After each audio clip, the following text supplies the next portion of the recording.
حوالے سے بات یہاں پر چل رہی تھی کہ اللہ تعالیٰ کے حکم کے ساتھ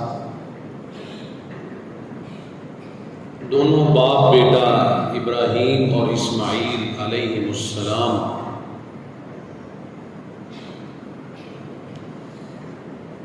اللہ کے گھر بیت اللہ کو تعمیر کر رہے تھے۔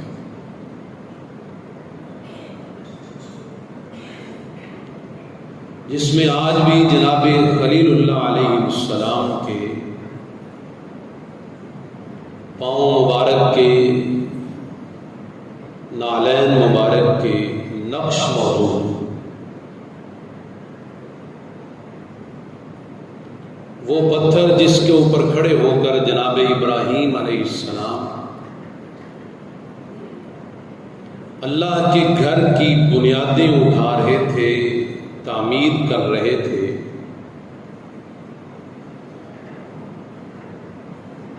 اس پتھر کے اوپر اللہ تعالیٰ نے اپنے خلیل کے پاؤں کے آثار ثابت رکھے۔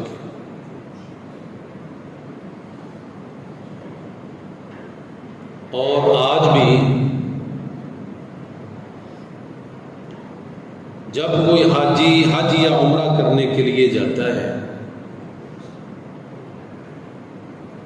اس کی یہ خواہش ہوتی ہے کہ مجھے جگہ مل جائے اور میں اس کے پیچھے 2 نفل ادا کروں۔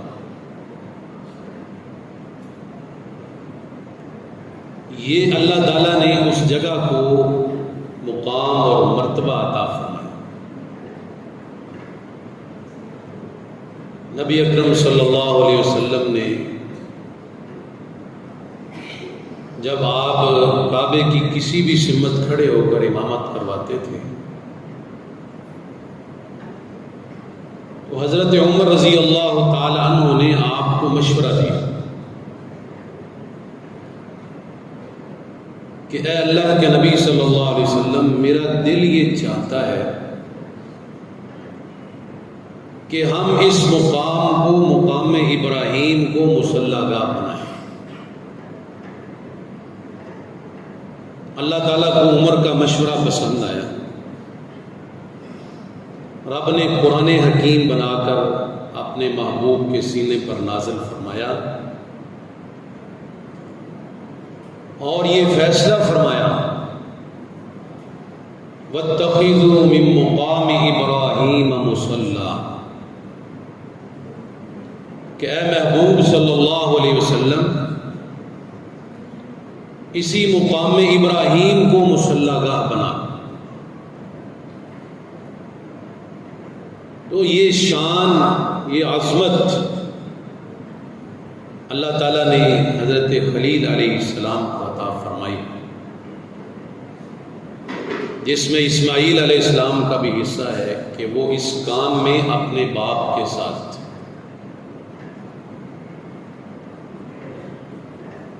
یہ شہر مکہ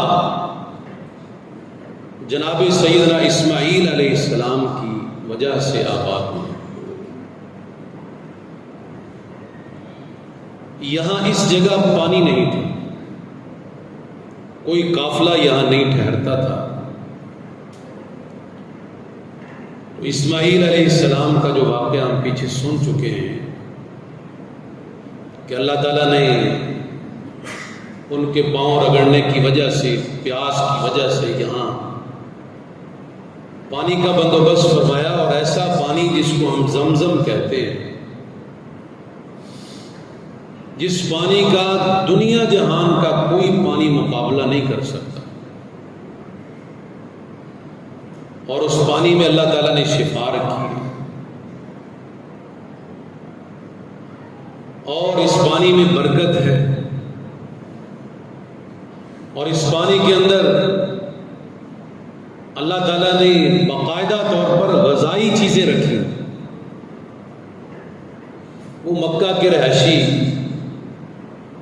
کھجوریں کھا کر اوپر سے زمزم پیتے تھے تو ان کو کھانے کی طلب ختم ہو جاتی تھی، باقاعدہ خوراک کے طور پر اسے استعمال کیا جاتا تھا۔ تو اللہ تعالیٰ نے قرآن حکیم میں بھی اس مقام ابراہیم کا ذکر فرمایا اور پیارے پیغمبر صلی اللہ علیہ وسلم کی باقاعدہ احادیث میں زمزم کی تاریخ موجود، تو یہ اسی خاندان کی وجہ سے اللہ تعالیٰ نے دو چیزیں عطا فرمائی۔ مزید صفا اور مروہ کی جو سعی ہے وہ بھی جناب اسماعیل علیہ السلام کی والدہ ہاجرہ کی وجہ سے اللہ تعالیٰ نے اس کو رہتی دنیا تک قیامت تک کے لیے حج اور عمرے کی سنت بنا دیا، طریقہ بنا دیا۔ اس وقت تک کسی کا حج یا عمرہ قبول نہیں ہوتا، مکمل نہیں ہوتا، جب تک وہ جا کر صفا مروہ پر چکر نہیں لگاتا۔ اگر کوئی مریض ہے تو اس کے لیے بھی یہ ہے کہ کسی نہ کسی انداز سے اس کے چکر پورے کرے۔ مریض کو بھی اس کے صفا مروہ کی سعی کے بغیر عمرہ مکمل ہونے کی اجازت نہیں۔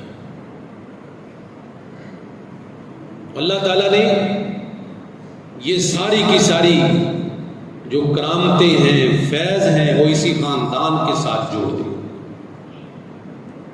اس میں سیدنا اسماعیل علیہ السلام کی عزت، احترام اور ابراہیم علیہ السلام کا مقام سمجھ آتا ہے کہ اللہ تعالیٰ نے کس قدر اس خاندان کو عظمت اور شان عطا فرمائی۔ اور جو ہم درود پڑھتے ہیں نماز میں، کبھی آپ غور کریں تو اس میں بھی ابراہیم علیہ السلام کا ذکر ہے اور آل ابراہیم کا ذکر ہے۔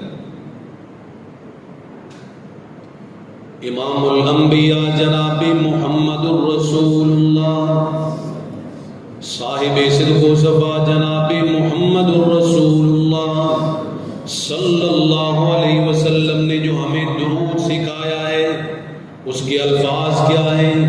اللہم صلی علی محمد وعلی آل محمد کما صلیت علی ابراہیم وعلی آل ابراہیم انک حمید مجید۔ اللہم بارک علی محمد وعلی آل محمد کما بارکت علی ابراہیم وعلی آل ابراہیم انک حمید مجید۔ ابراہیم علیہ السلام کے اوپر بھی درود پڑھا جا رہا ہے، ان کے لیے بھی دعائیں ہو رہی ہیں، اور ساتھ ساتھ آل ابراہیم جن میں سیدنا اسماعیل علیہ السلام کا بھی ذکر آتا ہے، آل اسماعیل کے اوپر بھی درود پڑھا جا رہا ہے۔ سبحان اللہ، سبحان اللہ۔ اللہ پاک نے کیسی شان عطا فرمائی، کیسا مقام عطا فرمایا۔ اللہ پاک نے بیت اللہ میں یہ نقش قدم جو ابراہیم علیہ السلام کی دنیا تک محفوظ رکھے، اور یہ زمزم کا کنواں جس پانی کو پینے کے لیے دنیا ترستی ہے، جس پانی کو حاصل کرنے کے لیے دنیا ترستی ہے، اور یہ صفا مروہ کی سعی، یہ بڑے بڑے کام جناب اسماعیل علیہ السلام کے خاندان کے ساتھ جوڑ دیے، ان کا تعلق ابراہیم اور اسماعیل کے ساتھ جوڑ دیا۔ سبحان اللہ۔ اور مکہ کتنا پیارا شہر ہے، اس لیے کہ میں محبت کے انداز میں کہہ دینا چاہتا ہوں، محبت کے انداز میں بڑی پیاری بولی میں کہہ دینا چاہتا ہوں، مکے میں دن چڑھ جائے اللہ کی طرف سے اپنا نظارہ ہے، دن کا اپنا نظارہ، لیکن رات کا نظارہ بھی دن سے کم نہیں، رات کا نظارہ بھی بڑا پیارا۔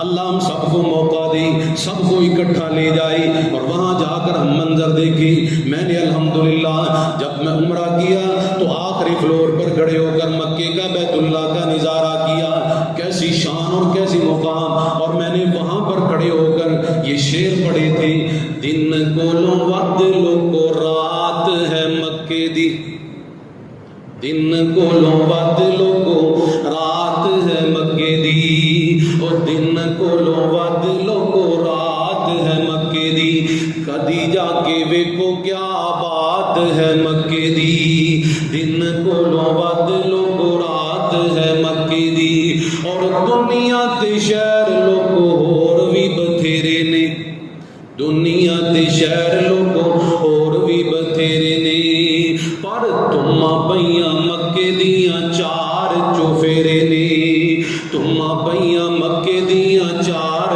چوفیرے نے او کیڑی کیڑی دساں میں صفات لوگوں مکے دی دن کولوں ود لوگوں رات ہے مکے دی کدی جا کے ویکھو کیا بات ہے مکے دی اور لوگوں کڈا سونا لگدا حرم دا چوبارا اے کڈا سونا لگدا حرم دا چوبارا اے حرم دے وچ لوگوں رب دا دوارا اے حرم دے وچ لوگوں رب دا دوارا اے منگ لے دعاواں جنوں چاہت ہے مکے دی دن کولوں ود لوگوں رات ہے مکے دی کدی جا کے ویکھو کیا بات ہے مکے دی اللہ اکبر کبیرہ اور زمزم کا کتنا پیارا پانی جس کی کہانی میں نے اپنے الفاظ میں بیان کی ہے حرم دے وچ لوگوں زمزم پانی ہے اللہ ہم سب کو پلائے اللہ وہاں لے جا کر پلائے حرم دے وچ لوگوں زمزم پانی ہے ہائے سونے اس پانی دی عجیب کہانی ہے سونے اس پانی دی عجیب کہانی ہے کہانی جے سناواں نہیں وہ بات مک سکے گی دن کولوں ود لوگوں رات ہے مکے دی کدی جا کے ویکھو کیا بات ہے مکے دی اللہ اکبر کبیرہ اور کتنا پیارا بیت اللہ ہے اللہ کا گھر کتنا پیارا ہے جس کے بارے میں کہنا چاہتا ہوں بیت اللہ جو دیکھو گے زمانہ بھول جاؤ گے بیت اللہ جو دیکھو گے زمانہ بھول جاؤ گے کبھی جب کعبے جاؤ گے تو آنا بھول جاؤ گے اللہ کی قسم جو لوگ بیت اللہ میں گئے ان کو اس کیفیت کا پتہ ہوگا جب انسان آخری وقت بیت اللہ کو چھوڑ رہا ہوتا ہے اس کو پتہ ہوتا ہے اب میں نے اپنے وطن واپس جانا ہے اس اللہ کے گھر کو چھوڑ دینا ہے کیسے اس کی آنکھوں سے زاروں قدار آنسو جاری ہوتے ہیں اس کا دل نہیں کرتا بیت اللہ کو چھوڑنے کو اللہ اکبر کبیرہ بیت اللہ جو دیکھو گے زمانہ بھول جاؤ گے کبھی جب کعبے جاؤ گے تو آنا بھول جاؤ گے بیت اللہ جو دیکھو گے زمانہ بھول جاؤ گے اللہ اکبر کبیرہ اللہ پاک نے ان ساری چیزوں کا تعلق اسماعیل علیہ السلام کے ساتھ خاص جوڑ دیا ابراہیم علیہ السلام کے ساتھ خاص جوڑ دیا اللہ پاک نے اپنے حبیب جناب سیدنا اسماعیل علیہ السلام کی شان کو قرآن حکیم میں بھی بلند فرمایا متعدد مقامات پر اللہ پاک نے اسماعیل علیہ السلام کا نام لے کر ان کی صالحیت کا ذکر فرمایا ان کی عبادت کا ذکر فرمایا ان کی نیکوکاری کا ذکر فرمایا اللہ پاک نے اپنے اسماعیل علیہ السلام کی حلیمی کا ذکر فرمایا اللہ اکبر کبیرہ قرآن حکیم کا مقام پڑھیے سورۃ الانبیاء میں اللہ پاک فرماتے ہیں وَإِسْمَاعِيلَ وَإِدْرِيسَ وَذَا الْكِفْلِ كُلٌّ مِّنَ الصَّابِرِينَ وَأَدْخَلْنَاهُمْ فِي رَحْمَتِنَا إِنَّهُمْ مِنَ الصَّالِحِينَ رب ذوالجلال نے فرمایا اسماعیل ادریس اور ذوالکفل یہ سارے کے سارے میرے صابر پیغمبر سارے کے سارے صبر کرنے والے سب کے سب صبر کرنے والے اللہ پاک نے ان کے اندر صبر کی اعلیٰ کوالٹی پیدا فرمائی وَأَدْخَلْنَاهُمْ فِي رَحْمَتِنَا إِنَّهُمْ مِنَ الصَّالِحِينَ ساتھ ہی اللہ نے فرمایا ہم نے ان کو اپنی رحمت میں داخل کر لیا ہم نے ان کو اپنی رحمت میں داخل کر لیا اور ان کو ہم نے بڑا صالح بنایا، بڑا نیکوکار بنایا، یہ تو ہمارے نیکوکار بندوں میں سے ہیں۔ اللہ اکبر کبیرہ۔ اللہ پاک نے سورہ صاد میں جناب اسماعیل کا ذکر اس انداز میں فرمایا، وَاذْكُرْ إِسْمَاعِيلَ وَالْيَسَعَ وَذَا الْكِفْلِ كُلٌّ مِّنَ الْأَخْيَارِ۔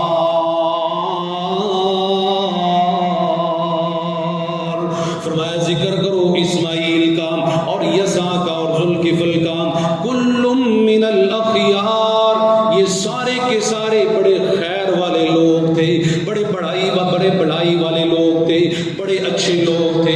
اللہ پاک نے اپنے اسماعیل کو خیر والا بولا، اللہ پاک نے اسماعیل کے ساتھ خیر کے ساتھ کلمات بیان فرمائی، ھذا ذکر وان للمتقین لحسن مآب۔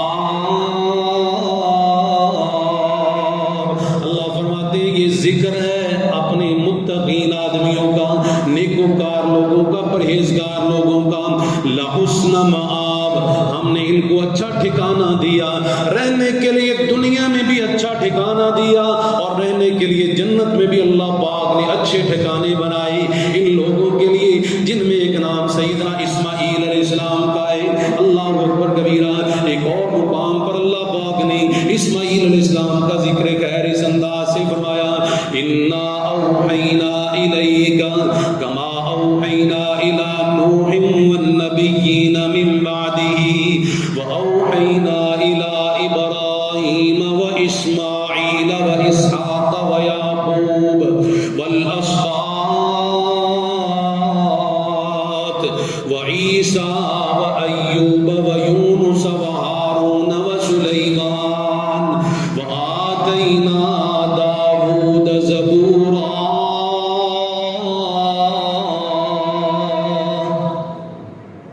اللہ کریم نے قرآن حکیم میں اپنے اسماعیل کا جگہ جگہ ذکر فرمایا۔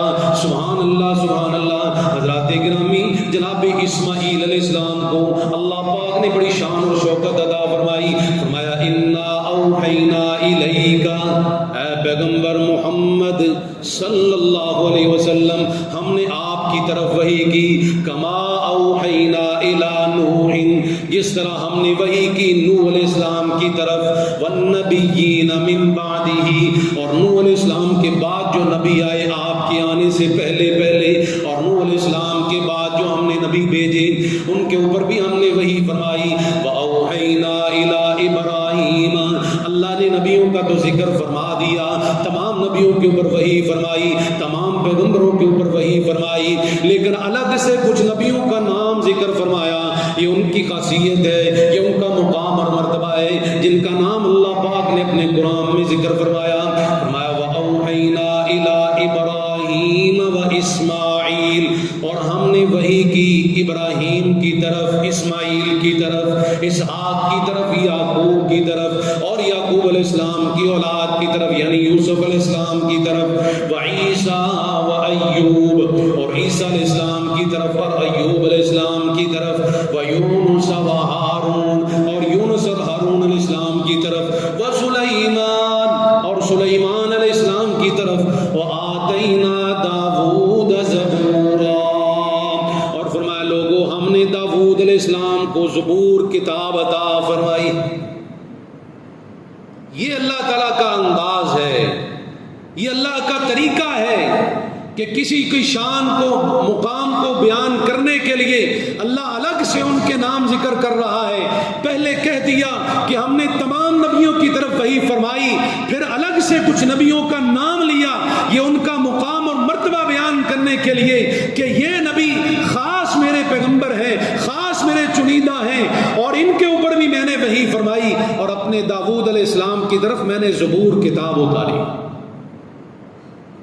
جس طرح اللہ تعالیٰ نے سورہ اعلیٰ میں فرمایا صحف ابراہیم و موسیٰ، کہ اللہ تعالیٰ نے ابراہیم اور موسیٰ علیہ السلام کی طرف صحیفے نازل فرمائے، چھوٹی چھوٹی کتابیں صحیفوں کی صورت میں ہم نے نازل فرمائی۔ تو یہ ان خاص انبیاء کا نام لے کر کے جس نبی کا نام اللہ تعالیٰ ذکر فرما دے اس کا مقام اور مرتبہ اور شان بڑھ جاتا ہے. اللہ اپنی کتاب میں جس کا نام درج فرما دے اس کی شان کے کیا کہنے, اس کی مقام کے کیا کہنے, اس کے مرتبے کے کیا کہنے. تو اللہ تعالیٰ نے اپنے اسماعیل کا نام قرآن حکیم میں متعدد مقامات پر ذکر فرمایا ہے. اسماعیل علیہ السلام کے حوالے سے یہ بھی ملتا ہے کہ اسماعیل علیہ السلام نے قبیلہ امالیک, قبیلہ آمین, امالیک یعنی خاندان امالیک کی ایک عورت کے ساتھ شادی کی. ابراہیم علیہ السلام اللہ کے خلیل اسماعیل علیہ السلام کے باپ ایک عرصہ گزرنے کے بعد بیٹے کے ساتھ ملاقات کرنے کے لیے گئے. اللہ کی کرنی ایسی کہ بیٹا گھر میں موجود نہیں ہے. اسماعیل علیہ السلام شکار کے لیے نکلے, شکار کے بڑے ماہر تھے, شکار کے لیے نکلے. ابراہیم علیہ السلام وڈیری عمر ہے, بزرگ ہیں, بڑی تکلیف کے ساتھ سفر کر کے بیٹے کے گھر میں پہنچے. اب آنے والی اس بہو کو پتہ نہیں کہ یہ میرا سسر ہے. جا کے جناب ابراہیم علیہ السلام نے دروازہ کھٹکھٹایا. اسماعیل علیہ السلام کی بیوی دروازے پر آئی, پوچھا کون؟ کہا اسماعیل سے ملنا ہے. کہا اسماعیل تو گھر نہیں ہے, شکار کے لیے گئے. آپ کون ہیں؟ میرا نام ابراہیم ہے.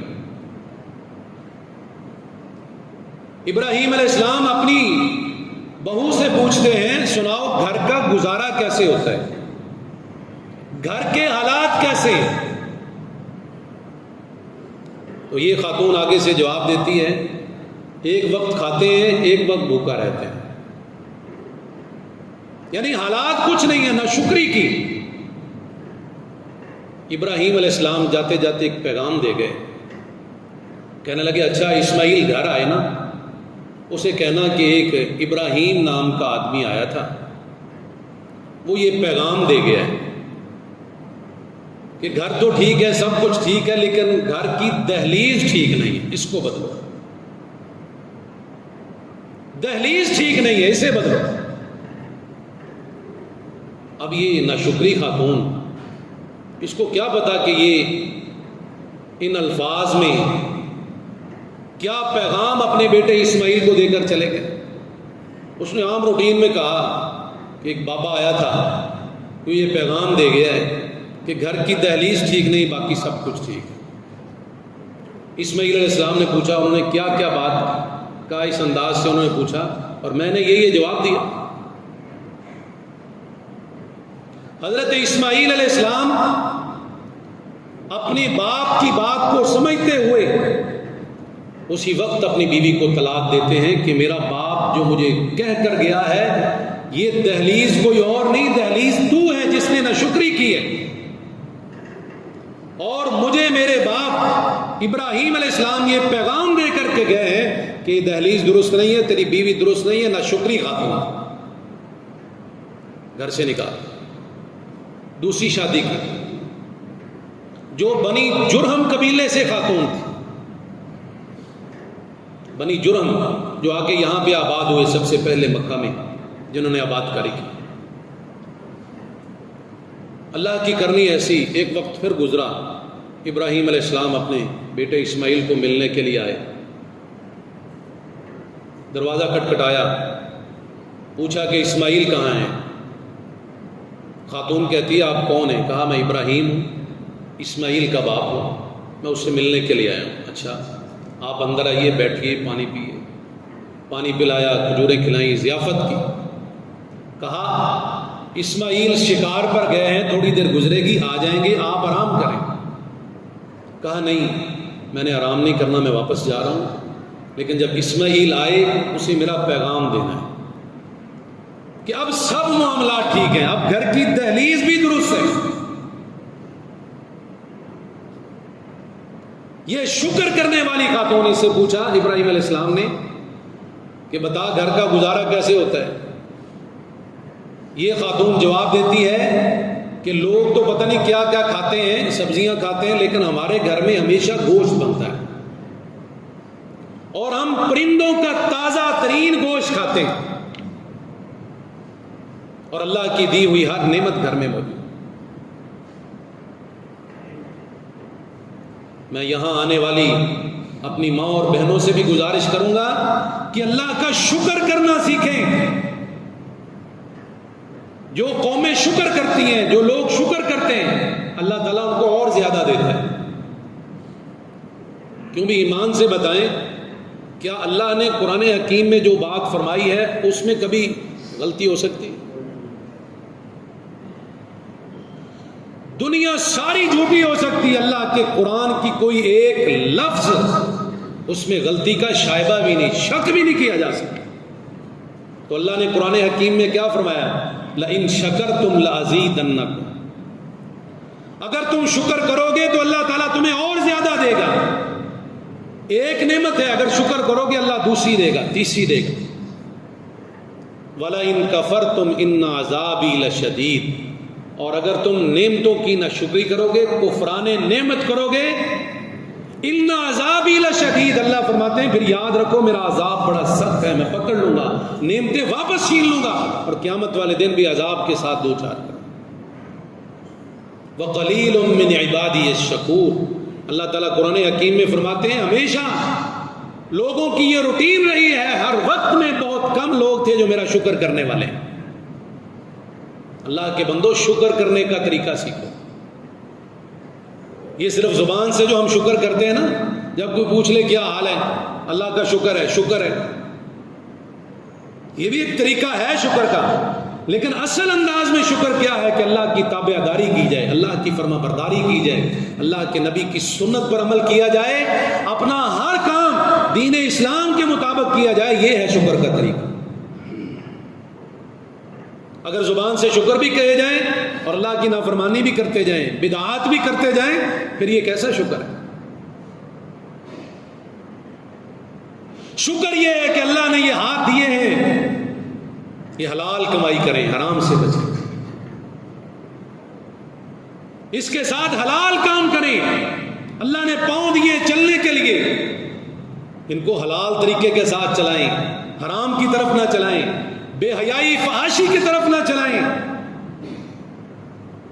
اللہ نے دماغ دیا ہے، اس میں سوچنے کی صلاحیت رکھی ہے، اس کے ساتھ اچھا سوچیں، لوگوں کی خیر سوچیں، لوگوں کی بھلائی سوچیں، اس میں لوگوں کے متعلق گمان نہ کھڑے کریں، کسی کے متعلق حسد نہ لے کر آئیں۔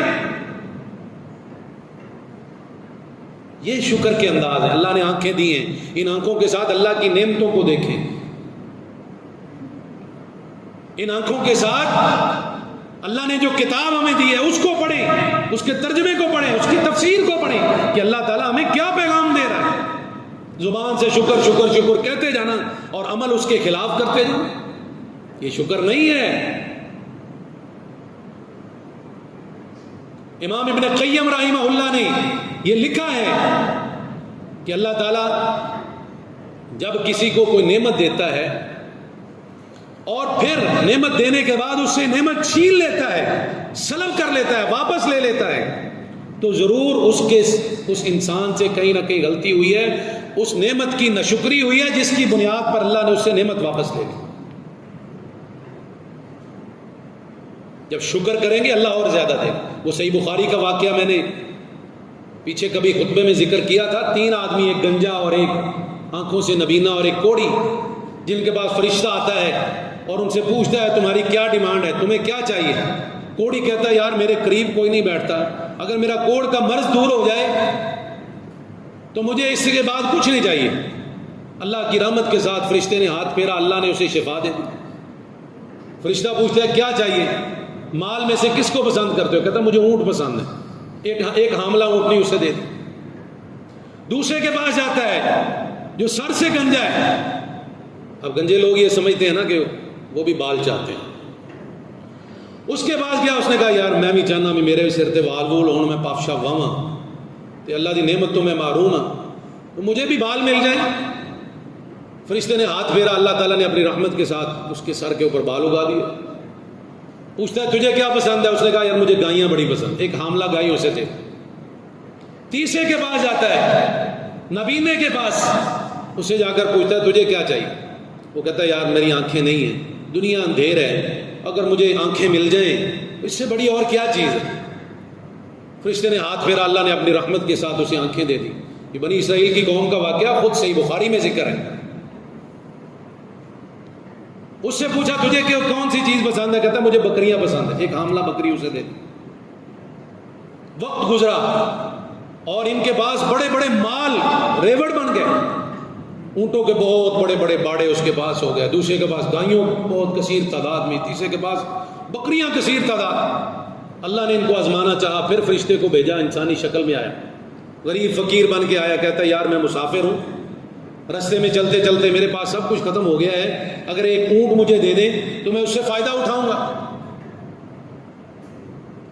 اور تجھے اپنا وقت یاد کرنا چاہیے, جب تیرے پاس کچھ بھی نہیں تھا اللہ تعالیٰ نے یہ سب کچھ دیا, اور تجھے کوڑ کا مرض تھا, تیرے قریب کوئی نہیں آتا تھا, اللہ تعالیٰ نے تجھے خوبصورت بنا دیا. وہ کہتا جا جا کم کر, میں تو جدی پشتی ایسے طرح تھا, میرے تو خاندان ہی امیر نہیں. اور کہنے لگا میرے پاس خود کچھ نہیں, میں تجھے کہاں سے دوں؟ لے کے اٹھ پھر رہا ہے, لیکن ہے کچھ نہیں. ذرا اپنے اپنے گریبان میں منہ جھانک کر دیکھیں کہ آج ہماری یہ کیفیت نہیں. لاکھوں کروڑوں کی پراپرٹیاں ہمارے پاس, لیکن پھر بھی کہتے ہیں کچھ نہیں, کچھ نہیں, مر گئے, روڑ گئے, کچھ نہیں بن گیا. انکار کر دیا. دوسرے کے پاس جاتا ہے فرشتہ, اسے کہتا ہے یار تجھے یاد ہے تیرے پاس کچھ نہیں ہوتا تھا, اللہ تعالیٰ نے یہ اتنی گائیاں تجھے دے دی, اور تیرے سر کے اوپر بال نہیں تھے, کوئی تجھے پسند نہیں کرتا تھا, اللہ تعالیٰ نے تیرے سر کے اوپر بال اگا دیے. اب میں مسافر آدمی ہوں, مجھے ایک گائے چاہیے. انہیں بھی وہی جواب دیتا, اور جا جا کام کر کے اسی تے جدی پوچھتی خاندانی امیر لوگ ہیں, اپنی اوقات بھول گیا. تیسرے کے پاس پہنچا, اس سے جا کر بھی یہی بات کہی. اس نے کہا یار یہ اللہ کا دیا ہوا میرے پاس سب کچھ ہے, اور واقعی میں نابینا تھا, اللہ تعالیٰ نے مجھے آنکھیں دی, میرے پاس کچھ نہیں تھا, اللہ نے مجھے ایک بکری سے بڑھاتے بڑھاتے یہ اتنا بڑا ریوڑ کر دیا. تو ایک بکری کا سوال کرتا ہے, جتنی چاہیے لے جا, میں تجھے کچھ نہیں کہوں گا. یہ اللہ کا دیا ہوا ہے, جتنی چاہیے لے جا. اس نے کہا بس تیرے ساتھ دو اور کی بھی آزمائش تھی, وہ فیل ہو گیا, اللہ تعالیٰ نے تجھے پاس کر دیا. پھر اس کو اللہ تعالیٰ نے اور چاند لگائے, اور جنہوں نے ناشکری کی ان کے مال سارے کے سارے ختم. اللہ تعالیٰ نے قرآن حکیم میں سورہ قلم میں جو واقعہ ذکر فرمایا باغ والوں کا, وہ بھی تو ایسا ہی ہے کہ ان کا باغ تھا, وہ اپنے باغ کے حصے کرتا تھا, یہ مسکینوں کو جانا ہے, یہ باغ کے لیے, یہ میرے اخراجات ہیں میرے خاندان کے لیے. لیکن جیسے ہی اولاد جوان ہوئی, انہوں نے کہا ساڈا باپ تے بیوقوف ہی سی, سارا کوئی ون ون دیندا سی تے ساڈے واسطے کی چھڑدا سی, ہن اسی سارا کچھ سنبھالاں, دینا سی کسے نو کچھ نہیں. یہ عزم کیا, رات سوئے, صبح کہنے لگے فجر کے وقت جائیں گے اندھیرے میں, جا کر سارے باغ کا پھل توڑ لیں گے تاکہ مسکین ہمارے باغ میں نہ آ سکیں, فقراء ہمارے باغ میں نہ آئیں. کیونکہ ہمارے باپ کی یہ روٹین تھی کہ جب اس نے باغ کا پھل توڑنا ہوتا, سارے کے سارے مسکین پہنچ جاتے, وہ سب کو دیتا, دل کھول کر دیتا. تو ہم نے یہ کام نہیں کرنا, مسکینوں کے آنے سے پہلے سارا باغ کا پھل سمیٹ سموٹ کے گھر لے آنا ہے تاکہ کسی کے ہاتھ ہی نہ لگے. رات عزم کر کے سوئے, اللہ تعالیٰ نے رات اس سارے باغ کو آگ لگائی اور راکھ کر دی. صبح اندھیرے منہ نکلے کہ جائیں ہم پھل توڑیں. جب وہاں پر پہنچے تو پھل بھی کوئی نہیں, باغ بھی کوئی نہیں, ساری کی ساری راکھ ہی ملتی ہے. پھر ایک دوسرے سے کہتے ہیں کانوں میں, کہتے ہیں یار ہم رستہ تو نہیں بھول گئے, ہمارا یہ جگہ نہیں محسوس, اتنا بڑا باغ تھا, ہم رستہ لگتا ہے بھول گئے.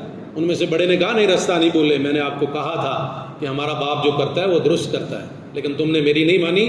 یہ اللہ کا آیا ہوا عذاب ہے, اللہ کی ناشکری کی وجہ سے اللہ نے ہمیں پکڑ لیا. جب ہم نے ہاتھ روک لیا تو اللہ تعالیٰ نے بھی اپنا دیا ہوا مال واپس لیا. اس لیے شکر کرنا سیکھیں. جناب اسماعیل علیہ السلام نے 137 سال کی عمر میں وفات پائی اور اللہ تعالیٰ کے پاس